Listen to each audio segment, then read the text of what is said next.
Good evening, this is TCN English News Edition and you are watching with me, Nihoi Kim Kong Sai. First the headlines. KIM writes to central government, appeals its intervention and impartial inquiry over attack on Kukizo. Heavy security measures in places for second phase of pooling. Manipur tribal bodies vehemently condemn IED blast in Gangpukpi district. News in detail. The Kuki MP Manipur has made an appeal to the government of India, requesting for immediate intervention and impartial investigations over incessant attack on Kuki-Zo tribal-dominated areas by Meitei armed militants. Kuki MP Manipur in his letter condemns the incessant attack on Kuki-Zo villages and the recent attempt to disrupt the crucial economic lifeline of the state before the upcoming Lok Sabha elections in Outer Manipur Parliamentary Constituency by the combined forces of the Valley-based insurgent groups, Chief Minister Biren Singh, and MP Sana Zauba's private militias like Arambai Tengol and Meitei Lipun. The latter further says Manipur is presently medieval and abundance of security challenges that gnaw at the very soul of the nation's existence as the attacks and killings by Meitei's terrorists and impunity have become daily occurrences even when the report is repetitively downplayed. Such attacks by these misfits is pervasive and have the potential to exacerbate Manipur's precarious state of fragility and demonstrate highest level of insecurity in the state and the government's loss of its internal security mechanism due to its inactions of Meitei armed militias in the state, added the letter.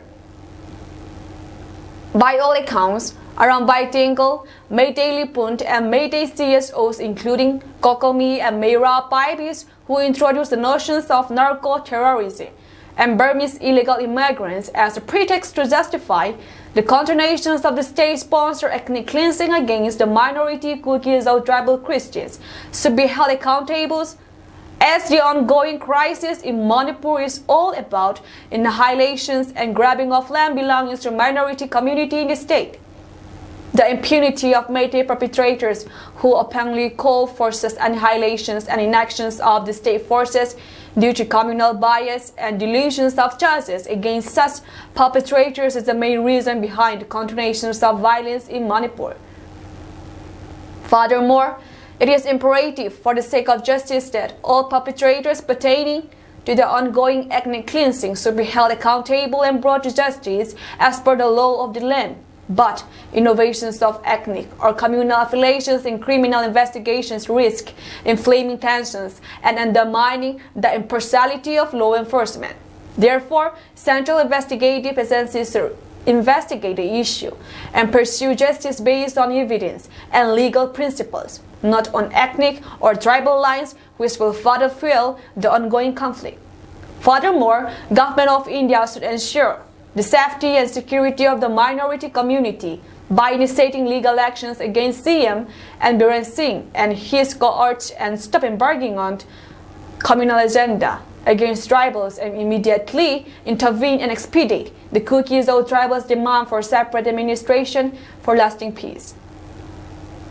Meitei terrorist groups should curb the culture of hatred and religious discriminations and stop playing a victim card while continuously provoking and attacking Kuki-Zo villages and refrain from disrupting the upcoming Lok Sabha elections in the hills, added the letter. Heavy security measures have been implemented in preparations for the second phase of pooling in Outer Manipur's scheduled for April 26. Authorities have set up 857 polling stations across the region and deployed 87 companies of paramilitary forces along with over 4,000 state police personnel to ensure a secure electoral process. Chief Electoral Officer Pradeep Kumar JHA informed ANI that the upcoming phase will encompass 857 polling stations including 9 special polling stations. To maintain the integrity of the electoral process, a significant deployment of 87 companies of Central Paramilitary Forces and a substantial contingent of state police forces have been mobilized. Efforts towards gender inclusivity are also being highlighted, with John noting that 191 polling stations will be exclusively managed by women polling personnel. The decision to conduct polling in 2 phases in Outer Manipur follows security concerns, particularly in light of incidents of violence during the initial phase of Lok Sabha elections on April 19. The state has a history of ethnic clashes, necessitating strengthening security measures, while Inner Manipur already completed voting in the initial phases. Part of Outer Manipur also participated. However, the remaining segments of Outer Manipur will undergo voting in the upcoming second phase. Earlier, repolling was conducted in 11 polling stations of Inner Manipur due to incidents of violence and vandalism, ensuring a fair electoral process. In the upcoming elections, the constituency of Outer Manipur is currently held by Lord Hofos of the Naga People Front, part of the BJP-led NDA alliance. The BJP has announced its support for Kachi Timothy Jimmy, the MPF candidate for Outer Manipur who faces competitions from Congress MLA Alfred Arthur, representing the joint opposition candidate of the Eye of the India bloc. The voter turnout in Manipur on April 19 exceeded 69%, indicating active participation in the democratic process. The remaining 13 segments of Outer Manipur are scheduled for voting on April 26, with the counting of votes stated for June 4. As per the Elections Commission of India, the second phase of Outer Manipur constituency elections will be conducted tomorrow, the 26th of April. The elections will start from 7 in the morning till 5 in the evening. The places where votes will be casted for the second phase of elections tomorrow includes 40 Ziribam, 42 Tingnokpal, 43 Punyar, 44 Ukrul, 45 Chingai, 47 Karong, 48 Mao, 49 Tadubi, 53 Tamanglo, 54 Nungba, 55 Tipaimuk, and 56 Tanlon. As per final electoral roll in Persol, there are 34,857 voters, out of which in 55 Tipaimuk SC there are 8,903 male voters and 8,891 female voters, and altogether there are 17,794. In 56 Tanlon SC there are 8,535 and female 8,528, a total of male voters and 17,063 female voters. Second phase of Lok Sabha Outer Manipur constituency elections will be conducted on 26 April from 7 a.m. to 4 p.m. And in Persol district, the voters will be casted at Assembly Segment 55 Tipaimuk, consisting of 37 polling stations, and Assembly Segment 56 Tanlon, consisting of 41 polling stations. For the second phase Lok Sabha elections, 234 polling officers will be on duty at Persol district. There are 13 critical and vulnerable polling stations as well. The polling officers and voting machines and instruments like EVM machine, ballot unit, control unit, and VVPAT to be used in the 55 Tipaimuk were airdropped by helicopter at Tuibung Peace Ground Church Jampur. For the 78 polling stations in Persol district, around 900 security personnel from Manipur Police, IRB, and Central Armed Police Force were sent for elections duty for the 18 Lok Sabha elections in the district. As per the Elections Commission of India, there will be 7 phases of Lok Sabha elections throughout the whole country. The first phase of the 2024 Lok Sabha elections will be held tomorrow in several states. In total, 102 Lok Sabha seats across 21 states and union territories will go to the polls in the first phase of April 19. Phase 3 will be conducted on May 7. Phase 4 will be conducted on May 13. Phase 5 will be conducted on May 20. Phase 6 will be conducted on May 25, and Phase 7 will be conducted on June 1st, and counting of votes will be done on 4th of June. 1,428 candidates will contest for 88 seats in 13 states or UT in the second phase elections. In Manipur, for the Outer Manipur ST constituency, there are 4 candidates, namely INC Alfred Kangam as author, and PF Katri Timothy Zimix, Independent, Alicent, Abonmai, and Independent as Kujon. An earth-shattering bomb blast expected to be an improvised explosive device IED rocked Kangpokpi district on April 24. In the dead of night at around 12:30 a.m. on April 24, unidentified miscreants set off the explosives at a bridge along the National Highway 2 near Saparmaina under Gamnum Saparmaina police station. The explosion's force was so strong that residents as far as 15 kilometers away in Kangpokpi district headquarters, and even those farther from Motbung to Gamgipai, over 20 kilometers away from the site, not only heard its deafening roar but also felt its powerful shockwave. The suspected 3 IED blasts left the bridge with significant damage, leaving behind 3 ominous craters. The blast tremor caused damage to the windows, ceilings, and infrastructure of Saparmaina and its adjoining villages, as well as impacting the structure of the EBCCF church located in Saparmaina, Saparmaina OC, and Kangpokpi OC. Under the supervisions of SP Kangpokpi, quickly responded to the explosions incident, rushing to the scene at midnight. They assessed that the situations while grappling with the challenges of monitoring traffic due to the deteriorating conditions of the bridge. A case has been registered at Gamnum Saparmaina police stations in connection with the blast. Many loaded trucks were left stranded along the highway near Hangbuk village due to restrictions on heavy vehicular traffic caused by the deteriorating bridge condition. Only light vehicles were allowed to cross the bridge, and adjustments were made for passengers' vehicles. Bomb squad from Assam Rifles also inspected the site of the explosions this afternoon. Meanwhile, the Saparmaina Area Village Organizations, SAVO United Saparmaina Youth Club, USYC, and Saparmaina Area Women's Union, SAWU, expressed profound sorrow and outrage regarding the recent bomb blast at a crucial bridge in the Saparmaina area. The Saparmaina local body stated that the bridge was severely damaged by unknown perpetrators in a cowardly act, and we vehemently condemn this violence as attacks on civilian infrastructure oppose civilized principles. In the face of such senseless brutality, we urge our community to remain vigilant and united. Together we can resist and overcome such acts of violence, it added. It further stated that the Saparmaina Area Villages Organizations, United Saparmaina Youth Club, and Saparmaina Area Women's Union will not accept liability for individuals associated with the explosions.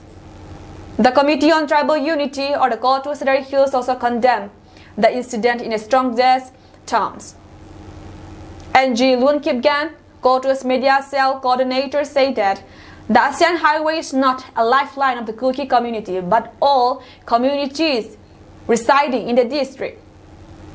He also said that during such a critical juncture, an incident like this to thwart a supply of essential commodities in the area is a disservice to all communities.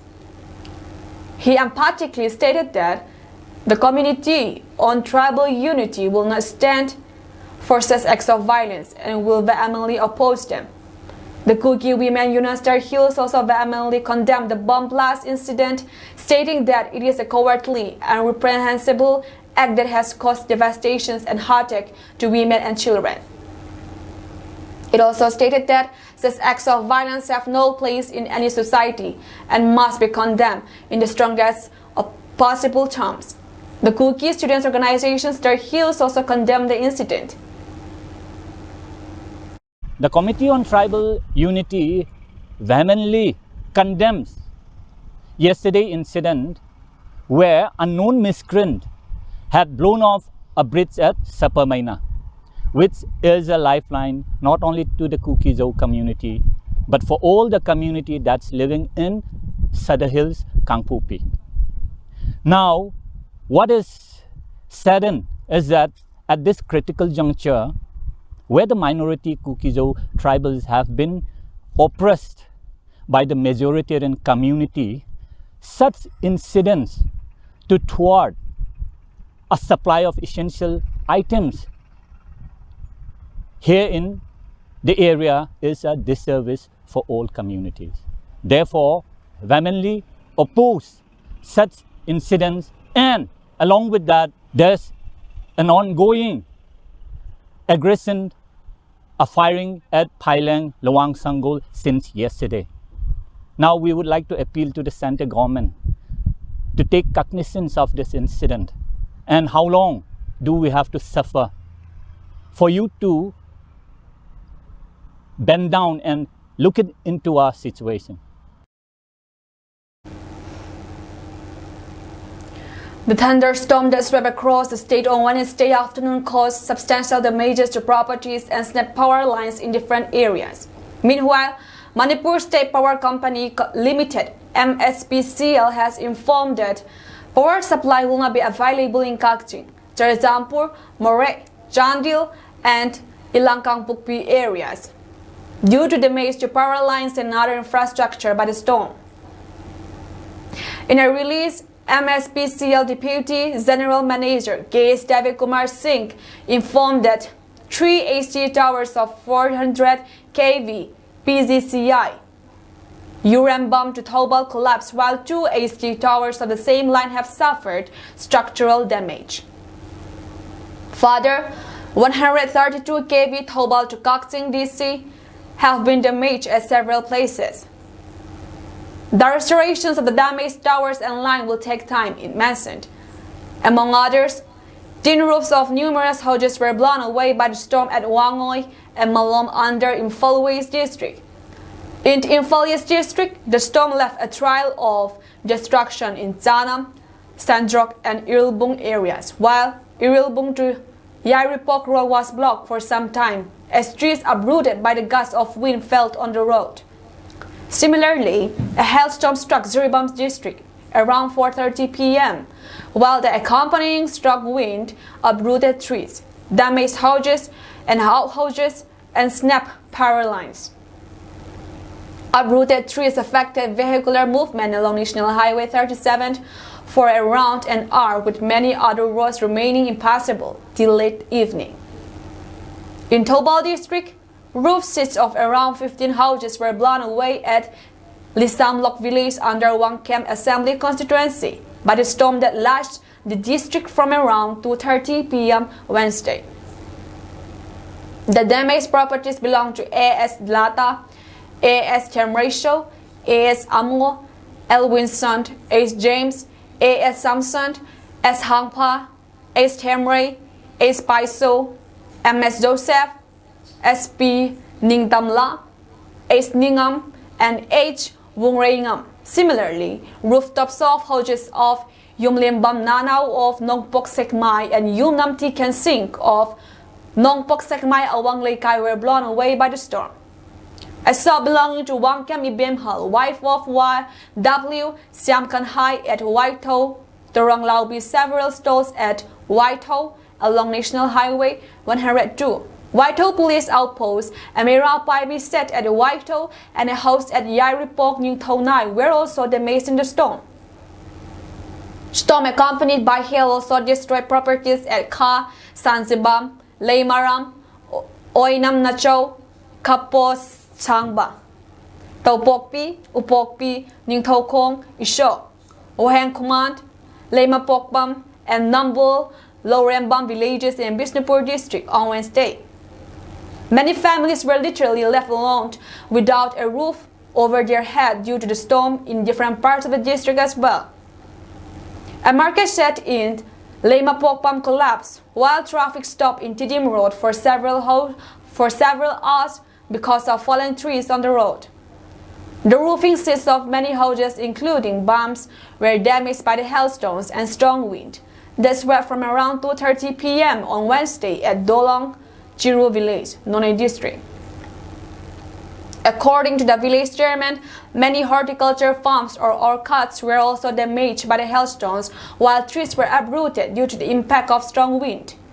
Many dwellings in Longsai Tubong and in Gangluang Part 3, Nunglaiban sustained extensive damages by the hailstorm, along with horticulture farms. Scattered to fairly widespread rainfall is likely over Manipur, Assam, Meghalaya, and Nagaland, Mizoram, and Tripura during April 25 to 29, 2024. Fairly widespread to widespread, light to moderate rainfall or snowfall accompanied with isolated thunderstorm and lightning and gusty winds 30 to 50 km per hour were likely over Arunachal Pradesh and Assam over the same period. On the other hand, light to moderate rainfall accompanied with isolated thunderstorm and lightning observed at many places over Arunachal Pradesh, observed at a few places over Assam and Meghalaya, Lakshadweep, and at isolated places over Jammu and Kashmir, Ladakh, Gilgit, Baltistan, Muzaffarabad, Himachal Pradesh, Madhya Pradesh, Konkan, and Goa, Madhya Maharashtra, Marathwada, Vidarbha, Chhattisgarh, Sub-Himalayan, West Bengal, and Sikkim, Odisha, coastal Andhra Pradesh, and Yanam, Tamil Nadu, interior Karnataka, Kerala and Nagaland, Manipur, Mizoram, and Tripura. Heavy to very heavy rainfall observed over Assam and Meghalaya, and heavy rainfall over Arunachal Pradesh. Hailstorm observed at isolated places over Madhya Maharashtra, East Madhya Pradesh, and Vidarbha. Thundersquall with hailstorm occurred over Manipur. A cyclonic circulation lies over northeast Assam in lower tropospheric levels. Fairly widespread to widespread light to moderate rainfall or snowfall, accompanied with isolated thunderstorm and lightning and gusty winds 30 to 50 km per hour very likely over Arunachal Pradesh, and scattered to fairly widespread rainfall over Assam and Meghalaya and Nagaland, Manipur, Mizoram, and Tripura during 25 to 29 April 2024. The Lomlang Song, which served as the voice of youth wing of the Kuki, released a notice today, the 25th of April. The Lomlang Song, as per the release, had decided to filter out the Judas of the tribe who betrayed the community and secretly giving information to the others. The Lomlang Song in its release says that it has come to our notice that there are few people in the community who shows no concern about the safety of his community and bears no pain in the way our fellow veterans are treated horrendously in the hands of the enemy. Starting today, if anyone is caught giving vulnerable information to the state forces siding with the Métis, the Lomlang Song will take befitting actions against such individuals or groups. This release is not issued as against any organizations or particular person, but for the safety and betterment of our society, and everyone is requested to take heed of these requests made by the Lomlang Song. Coming to national news, at least 3 people were killed and 15 injured after a fire erupted at 3 buildings of hotels near Patna railway stations on Thursday. As per Hindustan Times, the body was recovered from Hotel Pal, while the bodies of a mother and daughter were recovered at Hotel Amit. HT has learned. The fire started from Pal Hotel and soon spread to nearby Amit Hotel and other buildings. The fire brigade officials said the casualty could go up. Several vehicles, including 4-wheelers, 2-wheelers, and auto rickshaws, were also gutted in the fire, which spread fast due to strong winds. The fire was eventually controlled after 7 to 8 fire tenders worked for over 2 hours. Upon receiving the information, fire tenders rushed to the spot and started dousing the fire. The fire extinguishing operation is still underway. In an unrelated fire incident, A 70-year-old man died of burn injuries after a fire broke out at a grocery shop in Mumbai, PTI quoted the officials as saying. The blast was reported at 11:54 p.m. on Wednesday at a single-story shop located in a Chow Road tenement at Zai Bhavani Nagar in Antop Hill area, a civic official said. The victim, Bannalal Vaisya, was stranded on the upper sections of the shop, he said. Members of the public told the fire brigade personnel that before their arrival at the spot, 2-cylinder blasts occurred on the upper floor of the structure, he said. The blast was confined to electric wiring and installations, household articles, and grocery materials on the ground and upper floors of the structure. The fire brigade dosed the blast within 20 minutes, the official said. Thereafter, Vaisya was rescued and rushed to nearby Sion Hospital, where doctors declared him brain dead. He had suffered 100% burn injuries, the official said. The cause of the fire was yet to be ascertained.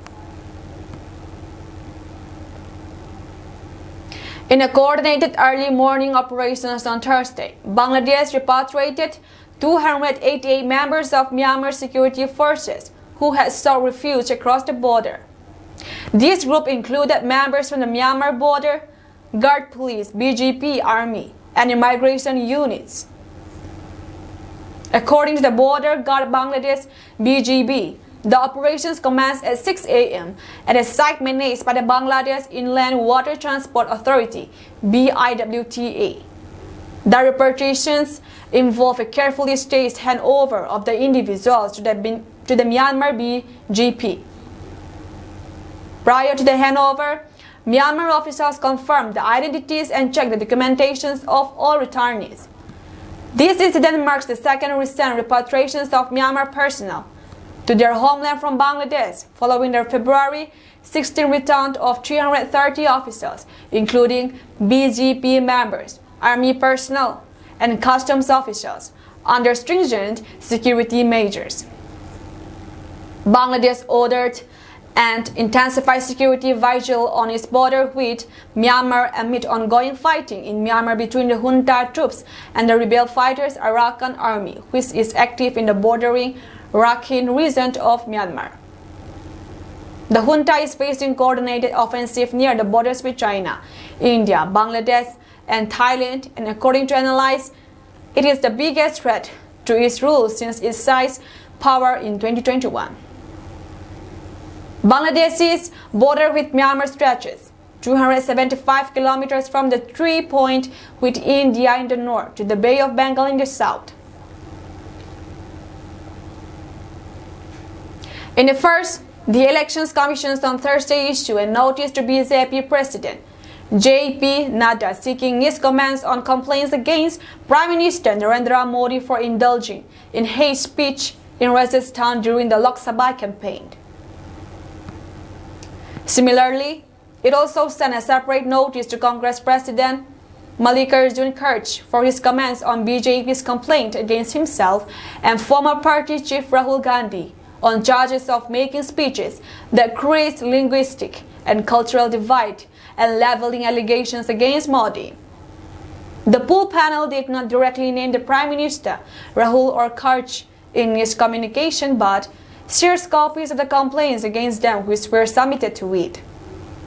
Through these notices, the letter said, it has sought to make parties more accountable, transparent, and democratic in their functioning, and parties will have to take primary and increasing responsibility for the conduct of their candidates in general and star campaigners in particular.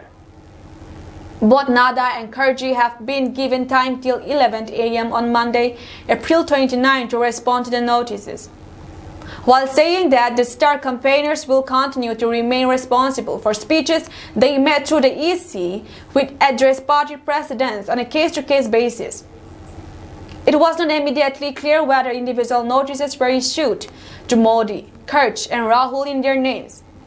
The EC has also forwarded the complaints filed by Congress, CPI, and CPI-ML to LG Nadda, in which they had taken exception to Modi's remarks in Rajasthan's Banswara, where the Prime Minister claimed that the Congress wanted to redistribute the wealth of the people to Muslims, and that the opposition party won't even spare the Mangalsutra of women. Modi has said that the opposition party will redistribute the wealth of people to infiltrators, those who have more children, and Muslims, and would even not spare the Mangalsutra.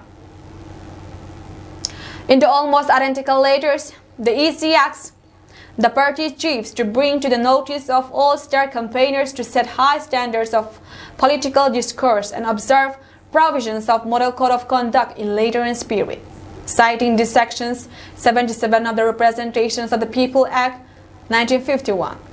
It states, the star campaigners are expected to contribute to a higher quality of discourse by way of providing an all-India perspective, which sometimes gets distorted in the heat of contest at the local level. Thus, the expectations from star campaigners to provide corrective actions or a sort of healing touch when intensity of local campaign disrupts or inadvertently crosses over such boundaries. Their speeches in the campaign necessarily needs to be judged at a higher threshold of compliance. The letter said, during 2019 polls, the EC had given a clean sheet to Modi on complaints against him filed by opposition parties, leading to the then Elections Commissioner Ashok Lavasa giving a dissent note. Recently, Kerswars issued notice to explain remarks made by two Congress leaders against women. Coming to international news.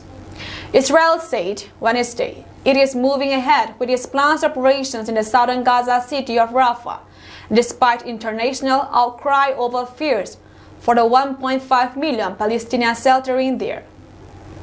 Israel is moving ahead with their operations to target Hamas in Rafah, government spokesman David Mansour told a press briefing.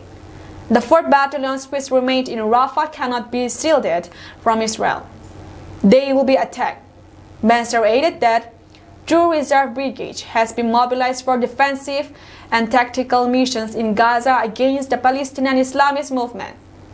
Since Israel's ground invasion began in Gaza on October 27, at least 18 or 19 of Hamas' 24 battalions have been destroyed, he said.